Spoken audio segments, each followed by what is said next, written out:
Alright, welcome back.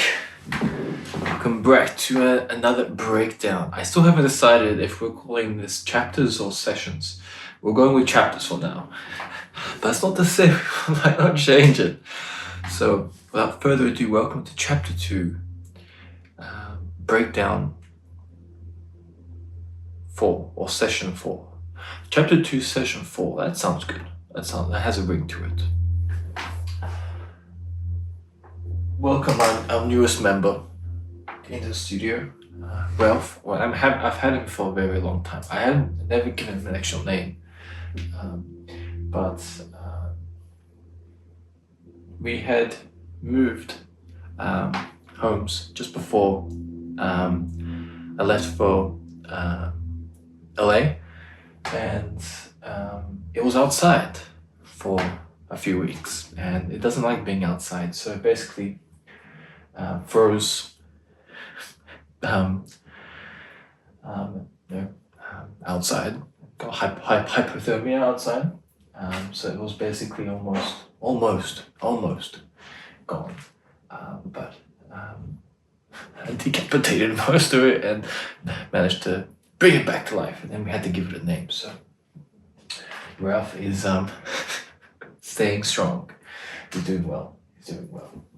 And he likes the beats in the studio. Yeah, an inspirational story right there. Every time I look at him, I'm like, tough son of a bitch. Alright, let's get into the next breakdown. Press this record. Double check. Awesome. You know the standard stuff that I never cut out.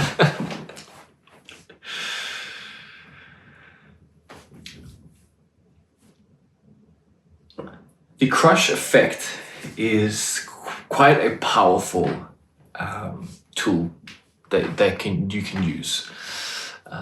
It is essentially like a big crush, something that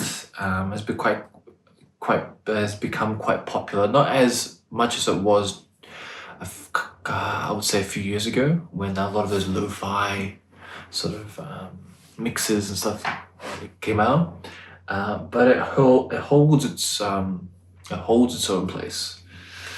I think that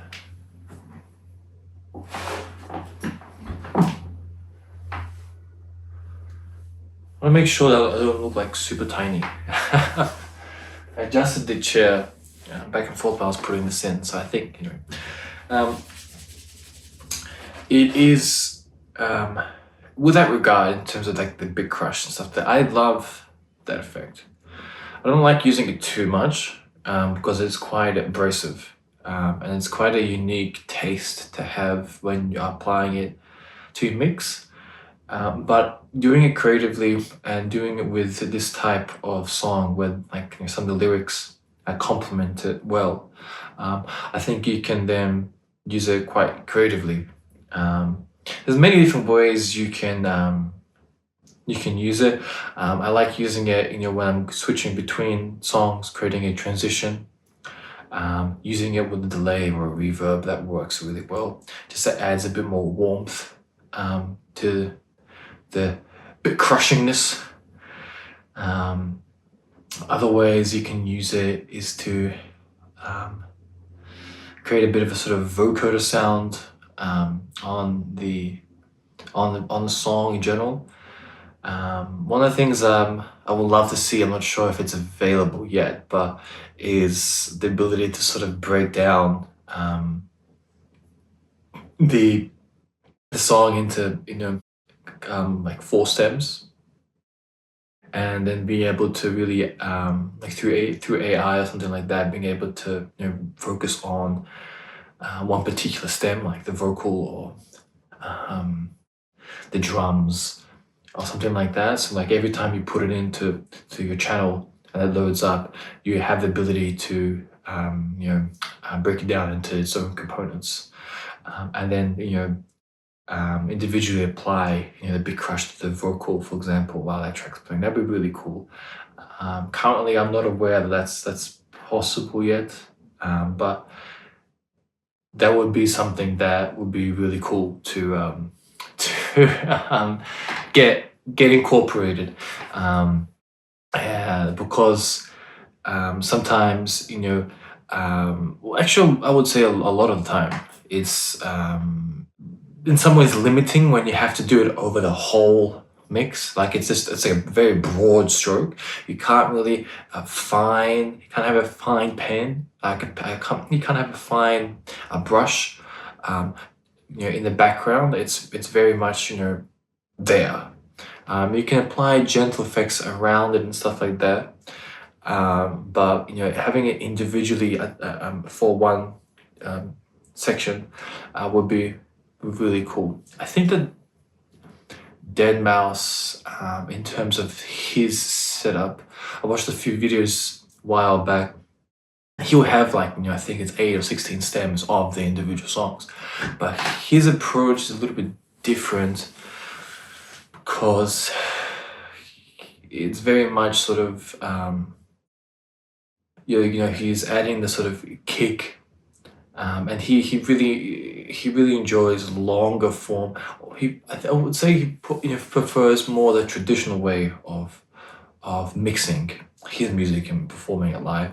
Very much the sort of 8 or the 16 bar build up, adding the kick and adding the snares.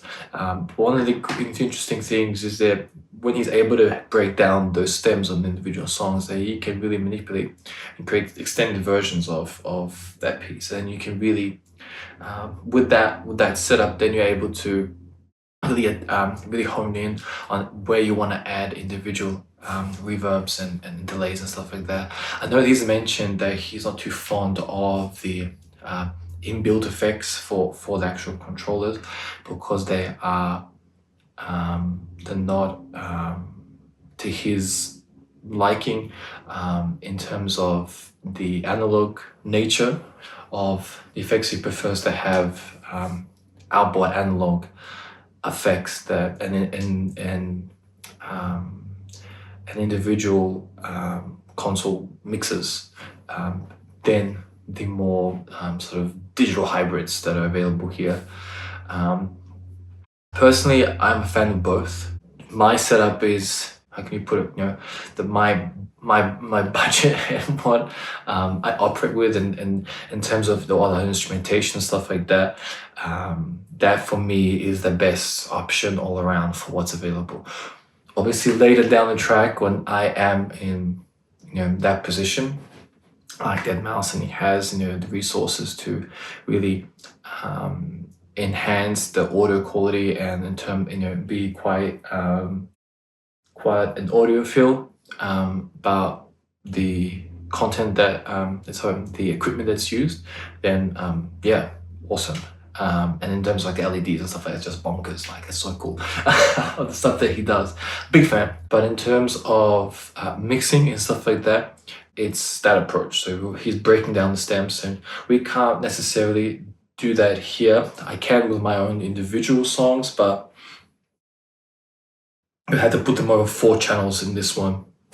I can get a bit funky, but it's a cool idea. It's something that it's possible. You can try that with some of your music if you're doing it more from they're really sort of the DJ mixer frame rather than Ableton and more like what Flume and Disclosure and Rufus, those type of cats, what they do is a little bit different, but each is their own, each has their own sort of space and concept of what can be possible.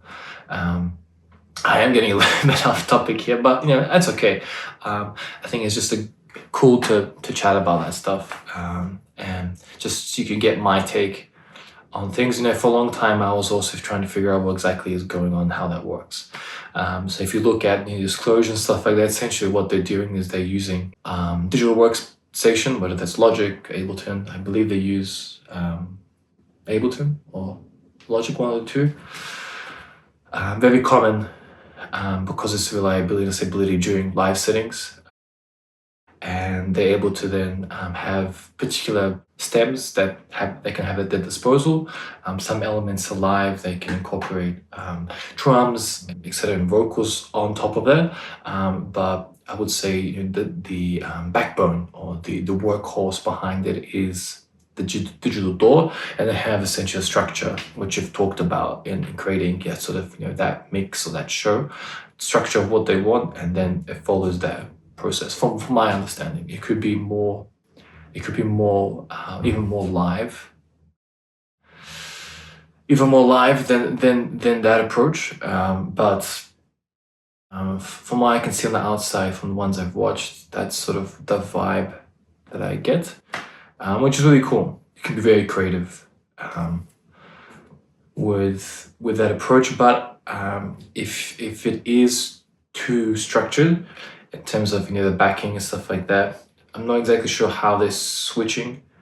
If they have the ability to switch over freely and flexibly to different songs. So if they play one, if they're able to quickly switch to a different one, I'm not sure if they're able to do that, or they just have a sort of set sort of structure that I have to sort of go through because everything's sort of locked in. And then they're able to add the drums and everything else on top of that. So there's something to think about in terms of what your approach is, perhaps even blending, you know, some of the sort of DJ mixer sort of stuff with other elements can work. So there's many different ways that you can approach that. But getting back to that, so this sort of big crush, this effect is really, really cool. And can be applied to a range of things, including your own creative work and the music that you're able to record, and the effects you're able to add on that. So it's good to keep that in mind. Hey baby, what's that sound? Cool. So like we mentioned, we're using this vocal to our advantage. Now, not every single song, we're trying to find some deep meaning into it. We're just looking for pieces of music that we can work with. And in this one, it works really well because we have... Hey, baby, what's that sound? Then we have to say, what's that sound? And then it just... What the hell was that?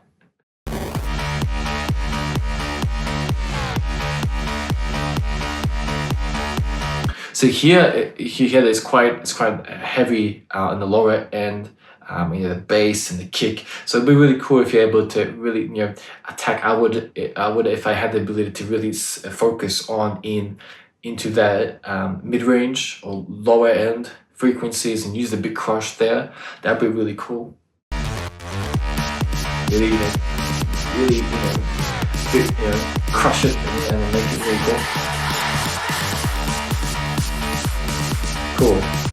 And one thing you notice here is that we added the effect in, yes, but we we forgot to actually activate the effect that we want. So here, that's nothing.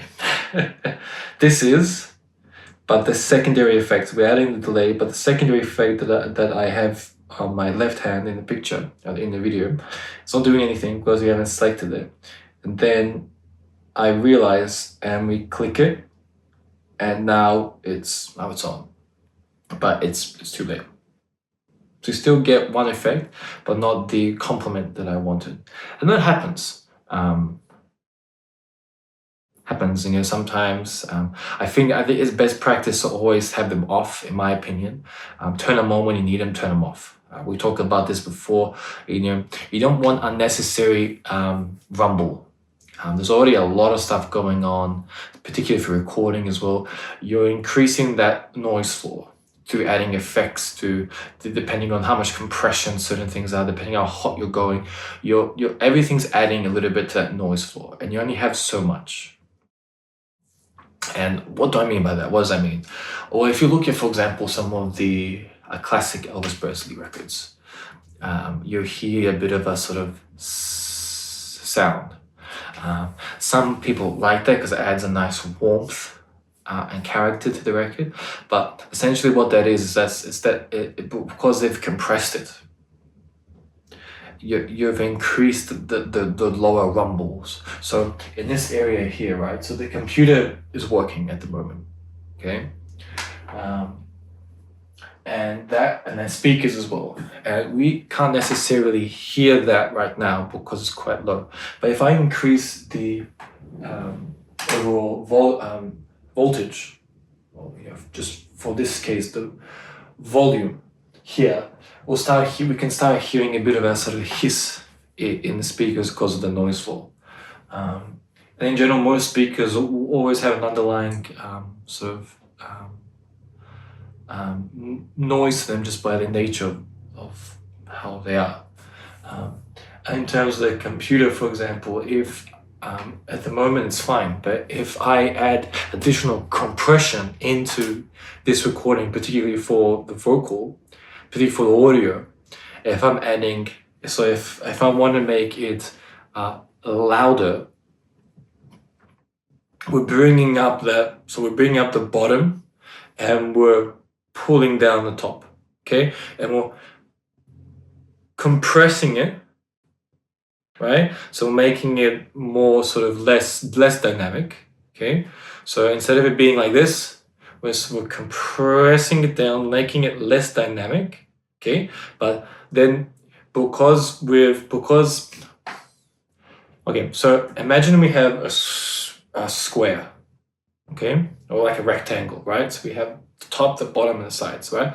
Now imagine we have a sine wave, just a circular sine wave. Circular sine wave. Okay, just imagine we have a sine wave up and then so the positive and we have the negative, okay? And we have our neutral, 0, and we have +1, -1. Okay, now you measure the rectangle, we have our center, we have positive and we have negative. Okay, now we have our sine wave going positive and then going across, going negative and back neutral to 0. Okay, that's your one cycle. Okay, up, down, and back to neutral. That's your one cycle.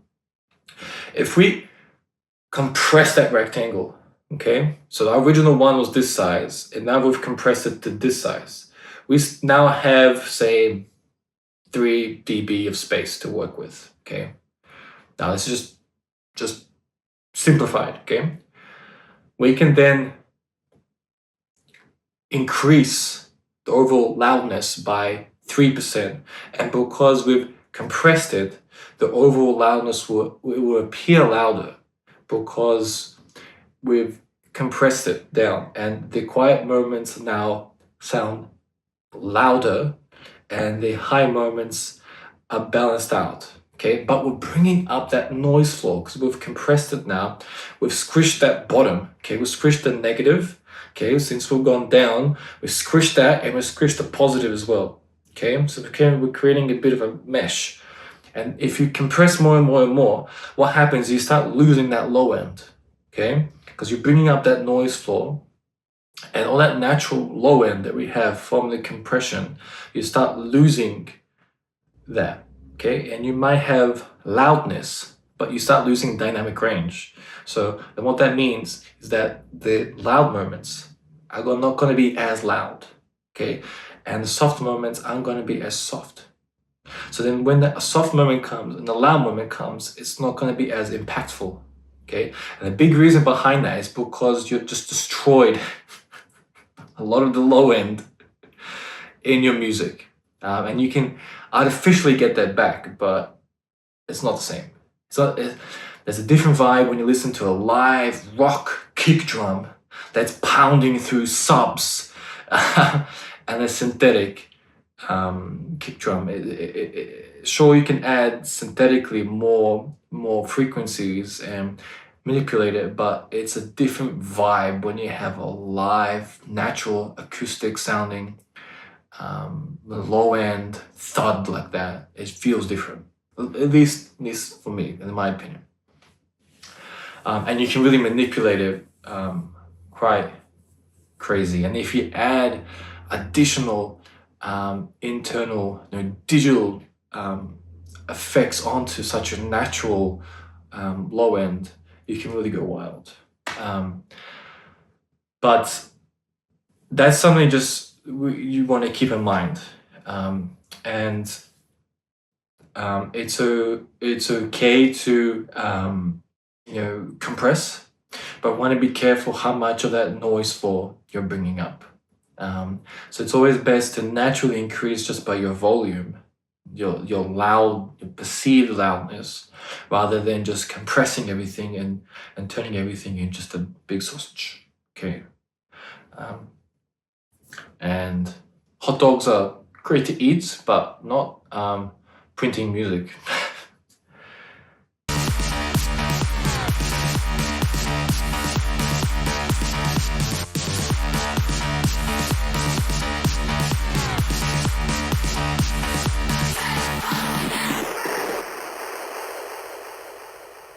Cool, so you notice with the original effect that I wanted to create, we did that here. So we added in that delay, and we added in the crush, and we're able to extend it out a little bit.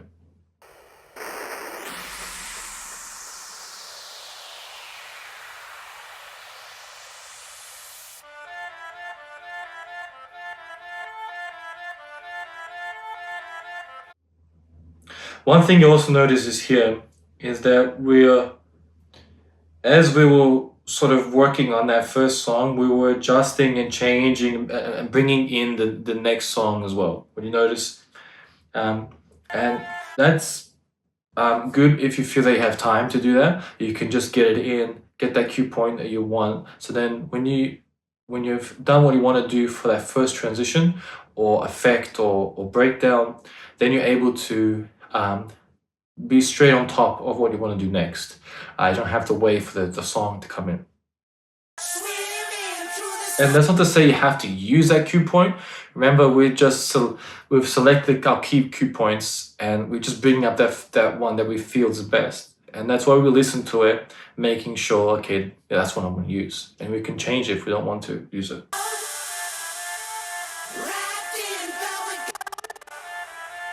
So now there's not much happening. There's a repetitive melody happening in the background and the vocal, okay? We can have some fun with that. There's space to just be creative and just try things out.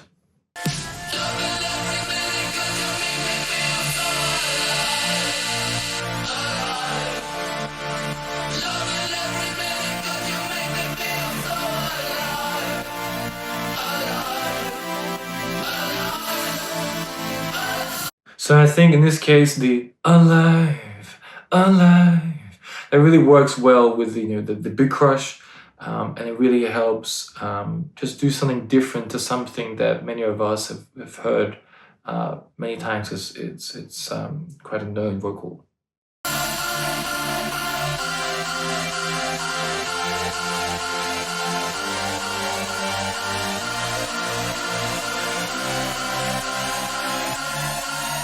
Boy, it's getting hot in here.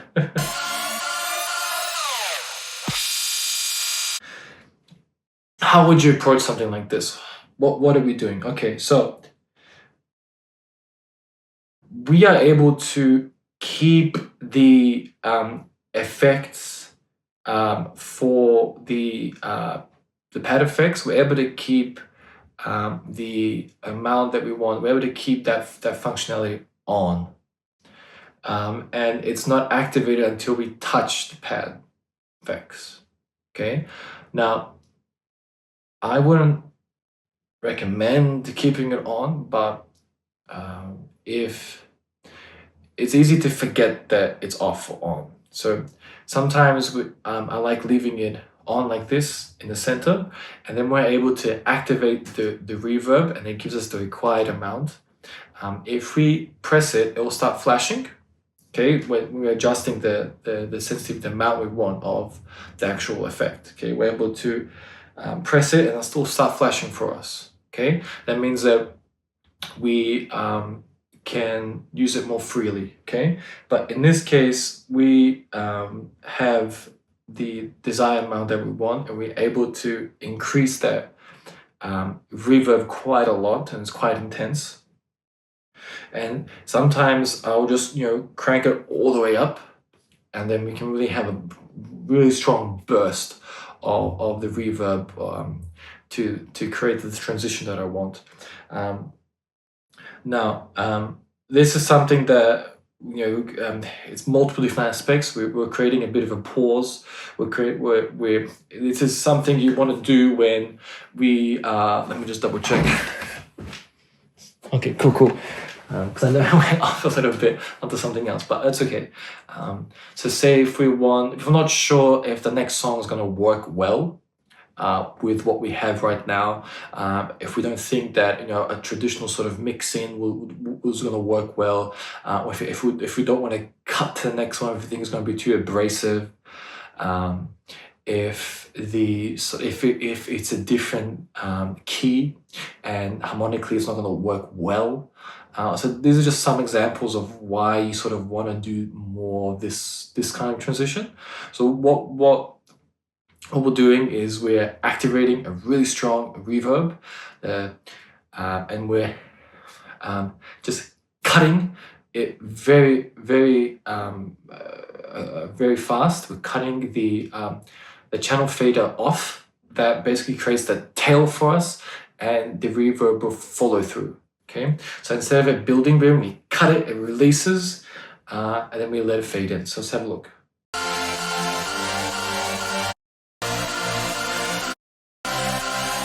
So we allow it naturally build.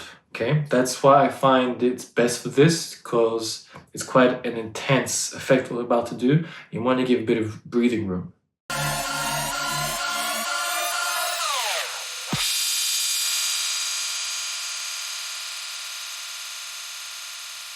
So we max it out, the fade is cut down, and then it cut it out. And I believe here we have one of the also pad effects in there as well to create additional sort of layer of effect. And then we're allowing that tail to breathe.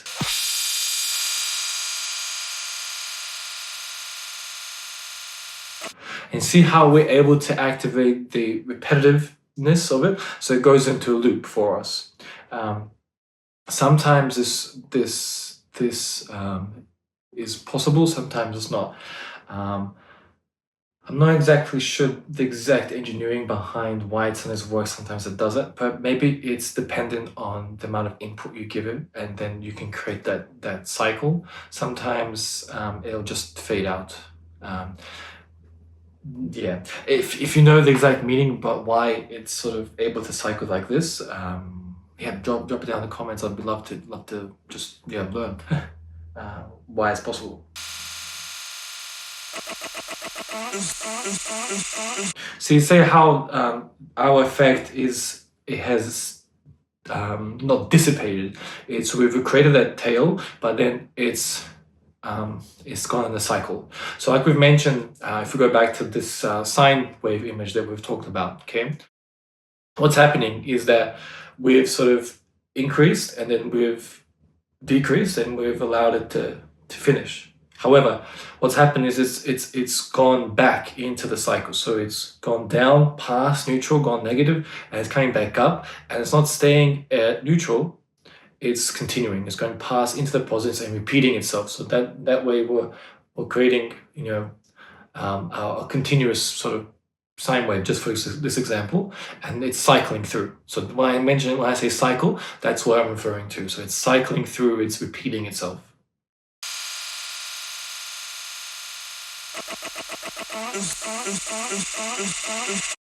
Cool.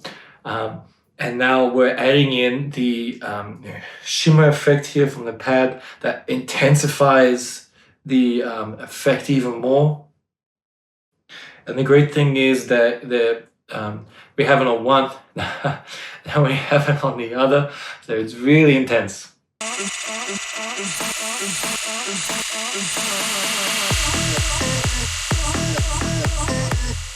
Cool.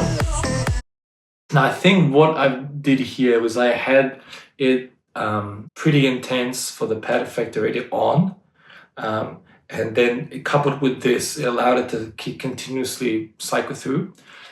And then we activated the cue point that we've selected, which is this sort of vocal line, increase the effects, allowing it to sort of build. We're sort of cutting it, and then we allow it to breathe in. We cut all the effects, it creates that tail, and we're into the next song.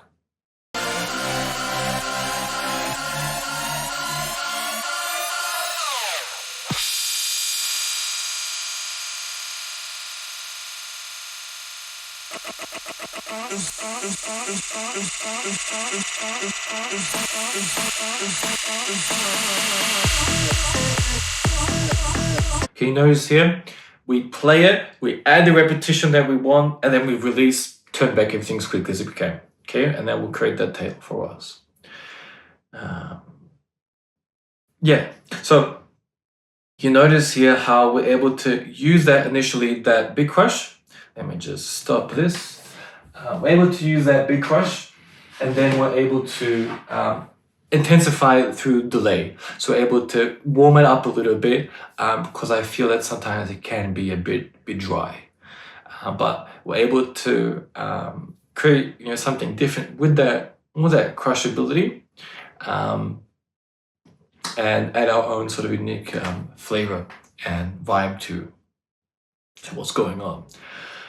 Some key points here to think about. Okay, so now we talked about a range of different things here.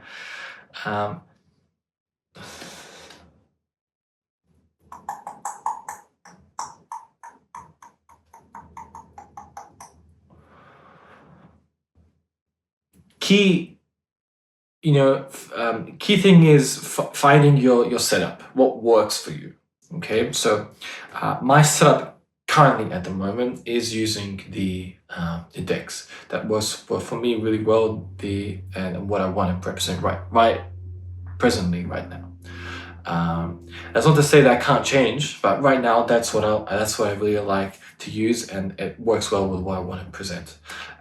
You might be a bit more hybrid. You might want to use some of the digital workstations available, Ableton, Logic, Pro Tools, whatever, Cubase, whatever works for you. I think some free ones available, Raptor.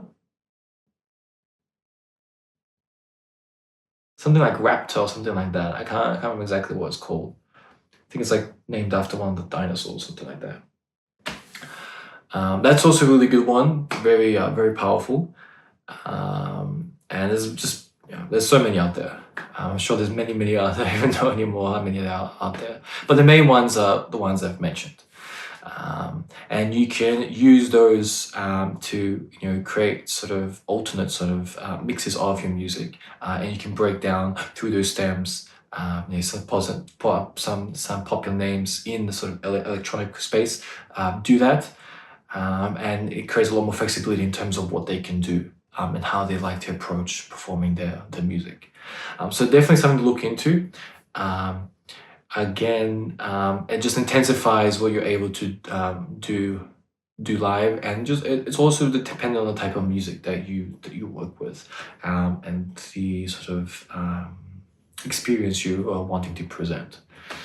A couple other things, things to look at, noise floor. What is noise floor? How to sort of work with that? Understanding compression, understanding what this sort of crush effect is sort of doing. You don't have to necessarily understand the minutiae of it, but just understanding the fundamentals, like we've talked about here, just to be able to understand what you're using.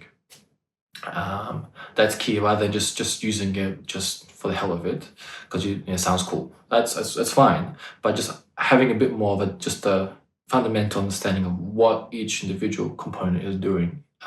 And you really know how to creatively apply that into the music. What else? Dynamic range, we've mentioned that already multiple times. Very, very, very, very important. Something to look at. Have you haven't already looked into that? And then that all comes well together when you start recording. When you start looking at how to record your vocals, start recording instrumentation, start recording guitars, particularly if you're recording live instrumentation.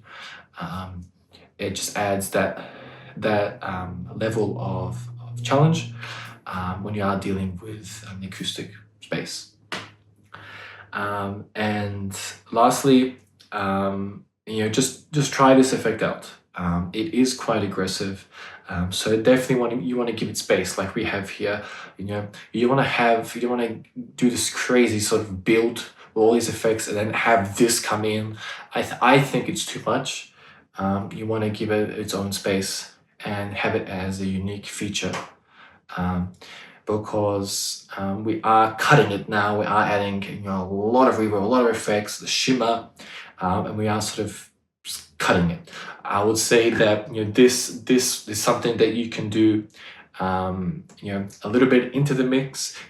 Sometimes, you know, even when you're changing sort of the scene, when you are wanting to go drastically into different genre of music, this works really well. So if you're in a sort of pocket of progressive house or electro house or big room or tech or something like that, and you want to go into maybe some synth waves or something like that, you really want to change it up. This effect of just, you know, allowing it to finish, you're creating this very luscious sort of circulating reverb that you can really prolong, and then you're cutting into the next one, and changing space, changing the environment, changing the tempo. It's also a good thing to do mentioning tempo, because you are, say, starting at 130, then you can do this, and then you can do a song at a lower tempo, and that's okay. It's essentially you're starting from a different perspective, and you can slowly then start building it back up. Something to think about if you want to do something like this. Okay, fantastic. Thank you so much for joining me again on another breakdown. And yeah, this one was really fun. And the other ones are fun as well. But yeah, this one was cool. I enjoyed going on a tangent.